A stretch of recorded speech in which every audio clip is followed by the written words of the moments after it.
All right, geometry video on the converse of the corresponding angle theorem, converse of the alternating interior angle theorem, converse of the alternating exterior angle theorem, and the converse of the same side interior angle theorem.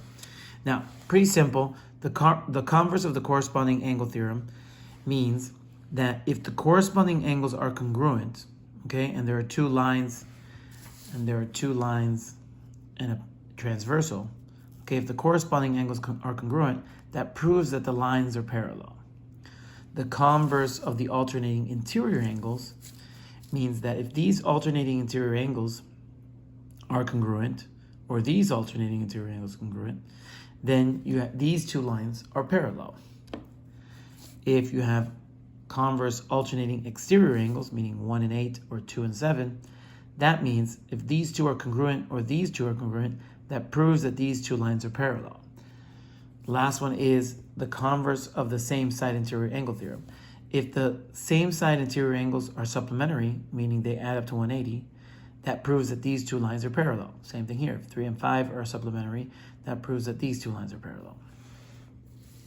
The triangle angle sum theorem means that these three angles, if you add them up inside of a triangle, they're going to add up to 180 degrees. Doesn't matter what triangle you make, the three angles inside have to add up to 180 degrees.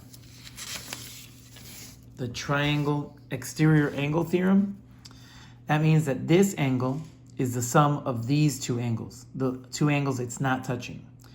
Okay, so if I have another triangle here, okay, and I have this exterior angle right here, I know that the sum of this, the total of this will be this one plus that one. So 1 plus 2 will equal 3.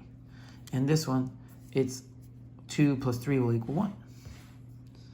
All right, so the triangle exterior angle theorem. Parallel lines. Parallel lines have the same exact slope, okay? If they have even a slight difference, they're going to be not parallel. They're just intersecting, unless they are perpendicular. Perpendicular have complete opposite slopes. So if one is 5, the other one is -1/5, okay? If you want to check, if you're looking at the two angles and you're like, I don't know if they're opposites of each other, all you have to do is multiply both of them, and you should get -5/5, which will result in -1. If the product results in a -1 result, you know that they are perpendicular lines. And these are all the theorems you have to know for this chapter. Good luck.